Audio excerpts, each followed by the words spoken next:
Hey, welcome everyone to another tech consumer advice video. This time we're talking about how Nintendo's business strategy is very much like Disney's, and they're able to get away with it. People just don't realize it. Now, before diving into it, I want to break this video down into chapters. So if you want to skip on ahead, you can to certain parts, but I do recommend you start from the beginning because understanding the history of Nintendo and why it's so successful leads into how it's similar to Disney and how it leads into the controversy about Switch 2, their pricing. But honestly, I think we've had a problem with Nintendo for more years than that. It's just no one really cares to notice about it. But to demonstrate I'm not a hater of Nintendo, let's take a quick tour of my office. So if you look at some of this 3D type of artwork, I have one for Super Mario, Ninja Turtles in Time, Mega Man X, and Street Fighter 2 because I'm a huge Nintendo fan at heart. Continuing on, you have an actual working Nintendo 64 with GoldenEye. And then moving along, I have this special Mario Legacy artwork that was imported from, I think, the UK and hand painted. That's how much of a fan I am of Nintendo, and of course I have a Nintendo Switch as well. So now that I've proven that I'm not a hater of Nintendo, just the current state of things, let's continue on. So why do people love Nintendo? I'm going to give my history with it because I've been playing it since the original Nintendo. I'm nearing 40, so I've been there since near the beginning. And it'll actually be relatable to a lot of other folks of multiple generations and age gaps. So remember my older cousin, we didn't get to go to his house too often, but when we did, I was just to try to play his Nintendo. That had the Mario game, and of course they had Duck Hunter, which that 3D motion gun, and this little compact system. To achieve that much graphic fidelity and gameplay in such a compact system was unheard of at the time. And it was like a portal to a new world. It was insane for what was accomplished. Then fast forward to Super Nintendo, the next console, which is what I finally got. My parents bought it for me when I was a kid. It came with Super Mario World. And I think that game had almost 100 levels. And I think like 20 or 30 of those levels were like secret levels you had to uncover. So while a lot of my friends had Sega Genesis and Sonic the Hedgehog, they would boast about how they beat it in twice in the last month or so, where I was just like, I haven't beat Super Mario World once because the game is so massive. And on top of that, the value was great because I got those special bundles that came with original Mario games bundled into it. So my original game bundle would last me way longer than the competing system, which was Sega Genesis. And then I ended up playing through other games, like I showed that artwork later on, and I would just play those games endlessly, including Mario Kart. Nintendo 64, in my opinion, is what changed the gaming industry forever because of the 4-player local multiplayer along with the joystick on the controller. So looking at my list, I had games like GoldenEye, Mario Kart, a bunch of Mario games including the new introductions like Mario Party, Super Smash Bros., Perfect Dark, Ocarina of Time, and the list goes on. To me, GoldenEye was the 3D first-person shooter game that set the standard for first-person shooter games, and Ocarina of Time set the standard for 3D RPG games, in my opinion. GameCube released, and I wasn't a fan of the controller, and I actually skipped that system and went to Xbox, and I loved it, but that's not for this video. I then came back to the Wii because Nintendo had revolutionized gaming again with the motion sensor. The Wii Sports game alone was like incredible. Me and my family just abused that game, and our cousins, like we could not stop getting enough fun with that game. It was insane. And after the Wii, I didn't get the next system because they were just recycling the same IP again. Mario games all over again, Zelda games all over again. Just kind of got stale, so I kind of skipped on it.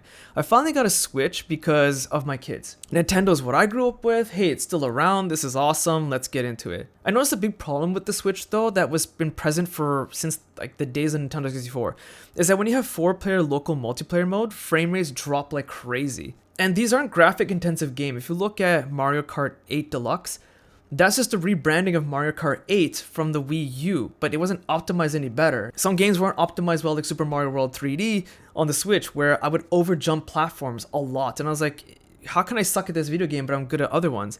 And when you Google it, there's a ton of Reddit forum posts and people complaining that the game was better optimized for the Wii U, but when they re-released it for the Switch, they didn't optimize the game mechanics.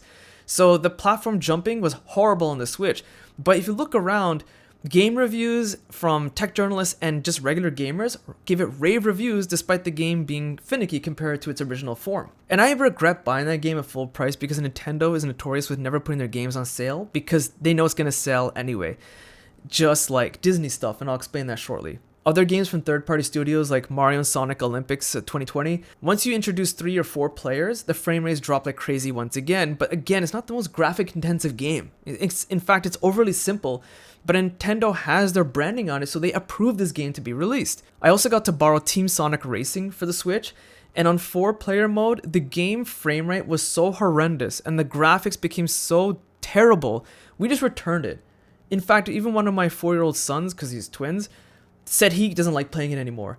But when I saw the same footage on an Xbox, it ran tremendously better. So despite all these bad experiences, even with the Switch and people praising it and complaining about the Switch too, how was Nintendo getting away with this? Well, they're just like Disney. Have you ever noticed that Disney recycles content material just like Nintendo? If you look at this Wikipedia page, you'll see a whole bunch of remakes made just in the last several years alone from Disney. In fact, according to Rotten Tomatoes, Disney made 5 remakes in 2019 alone, and Alice in Wonderland made $1 billion. And the problem is that Disney and Nintendo are the same because they're the masters of nostalgia and entertainment for all ages. If you think about it, your parents know much about Disney and Nintendo. I doubt anyone doesn't know about them. You know about them. Then people like me who grew up with that material will introduce it to our kids. We'll introduce them to Disney and Nintendo. And the crazy thing is that Nintendo and Disney will charge an insane amount of money for anything related to their company. So in late 2019, my family and I went to Disneyland in California. And we got these promotional park passes where you can get 2 park passes for the price of like a discount. So we went to both parks in the same day. The park tickets and food combined was more than our 3-night stay in an Airbnb and the other 3 days worth of food while we were touring California. In fact, we went to any store where they're selling merchandise. They were selling sweaters for $75 US at the time, which is probably more expensive now. And that's like $90 Canadian. And people were flooding the checkout aisle. And they weren't special. The material was not that great. I could get the same type of sweater material here in Canada but with half the price. But going back to the movies, you know, if you compare the Disney movies and a lot of their merchandise and even some of their video games for that matter, it's very similar to Nintendo because they play on our childhood memories and we introduce them to our kids. And most of the characters from either franchise are lovable cartoonish type of characters. So make some comparisons. What do I have here? Mario, like Mickey Mouse. Luigi, like Goofy. Yoshi, like Pluto the dog. Peach, like Minnie Mouse. And you kind of get the idea. You know, with Nintendo, if you look at how many times they made Zelda, Donkey Kong, Mario Party, Mario Kart, Super Smash Brothers, and Mario in some form kind of battling Bowser in a platformer game for almost 30 years, I just wish that Nintendo would take some minor risks. Like, instead of releasing a new Zelda game, just take the same storyline, change it ever so slightly, and have new characters introduced. But that won't work because having the title Zelda in the game is guaranteed to sell no matter what. Nintendo keeps re-releasing the same games on different consoles. So for example, Super Mario 3D World was released in 2013. Then they re-released it in 2021 for the Switch with Bowser's Fury, which I know some people argue like, hey, you're getting extra content, but that's not the point. And despite the Switch 2 releasing in the coming weeks, is still full price. Mario Kart 8 was released in 2014 for Wii U and was re-released for the Switch. The Switch version just had a few minor updates like different items and stuff like that. Now these are just tiny examples. I highly suggest you watch a video from a YouTuber named Bearman. I don't know him, I have no association. I'm just trying to help the consumer, which is potentially you, make an informed decision. I'll put a link to his video in the video description. It's very crude, a lot more swearing, where I try to keep my videos rated G, but he has some very valid points that are kind of very different from mine, but I highly recommend you watch that video. And to further nostalgia point, Nintendo released a overpriced alarm clock, 130 Canadian or 100 USD, that honestly people are loving, and I'm just like, why? And during the Switch 2 announcement, all I saw from Nintendo Direct, the launch games were recycled IPs. Mario Kart, Kirby re-releasing, Zelda re-releasing 2 games, Metroid, Mario Party re-releasing Jamboree, a new Donkey Kong game as well. I really wanted something to be innovative like the original Nintendo, Super Nintendo, N64, or the Wii. Like, do something different, take a risk. You know, the things that made Nintendo amazing to begin with. But instead they're just reusing the same things for easy money, and heck, the Switch 2 pre-orders are still selling out globally, which is crazy to me. Disney and Nintendo no longer take risks, and if anyone tries to argue with me that, well, Disney took a risk buying Lucasfilms for $4 billion, I would highly disagree, because at least today, Disney's value is $197 billion. So the Lucasfilms acquisition was just pocket change to them. And what's more is that the 2 franchises that came with it, Star Wars and Indiana Jones, are cash cows, and they're milking those cows like crazy. They made an Indiana Jones sequel, which I don't know why at this point, and they've just absolutely butchered Star Wars more than the prequels were. Like, Star Wars has just been reused so much to a sickening point, it's just absolutely disgusting. It was a $4 billion acquisition, which is not that much money for Disney, and they knew it was going to work. That was actually a very safe bet. There's no risk at all. There's no creativity. Just keep recycle the same thing. So jumping over the Switch 2, it should have been the Switch OLED. the Switch 2 should not be the 2, it should have been the OLED because the spec upgrades are not that amazing. These are things that should have released like at least 5 years ago minimum. And I admit graphics aren't everything. Like me and my kids are playing Ninja Turtles Shredder's Revenge, which is like Super Nintendo graphics, and we're having a blast. The problem is that Mario games have never been graphic intensive, and yet more than 2 players drops the frame rate from 60 to 30. And in fact, during the Nintendo Direct for Mario Kart World, they showed local multiplayer at 30 frames per second, so I'm assuming that it's still gonna be yet another disappointing multiplayer console. Now when Mario Kart World releases in like a couple of weeks in its full version, it's possible I might be proven wrong, but I'm highly doubtful because history has proven not good for Nintendo in this regard. Then there's a whole bunch of people saying, well, the game prices are a ripoff, but the console price is justified. I think those people need to just stop, including YouTube influencers. Because to play Nintendo exclusives, you have to buy the console. The console should be part of the budget. When I bought my PS5 and Xbox Series X, I accounted for the budget of the console and then the games on top of it. It's like when building a PC, you have to account for the budget and the parts, and the games you have to pay for after. So why is Nintendo always exempt from this logic with most people? What's worse is that many of the cartridge games aren't even the full game. It's like a license key on the game. You plug it into the Switch 2, then it has to go to Nintendo servers to download the game. So all you're paying for is a license key. So if those servers ever go down, you don't have that game. You don't actually own the game you're buying for the Switch 2. It's really baffling to me. And to make matters worse, Nintendo recently announced that they can brick the system if they feel it's been tampered with. So if you lend it to a friend and they happen to buy a game from Temu that's maybe not an official copy or something, they can remotely brick the system. And people would defend, well, Nintendo's done this before, or they haven't ever done it. If that's the case, it should not be in their terms and conditions. It shouldn't just be there. They also have a controller with a dedicated C button that can only be used when you're connected to their online paid service. Otherwise, it's a useless button. Look, there's much more to say about the Switch 2's value for the price, like the terrible camera quality, Mario Kart World looking pretty bare and empty, even though Mario Kart is best known for having tight races with insane weapons and items and just pure chaos.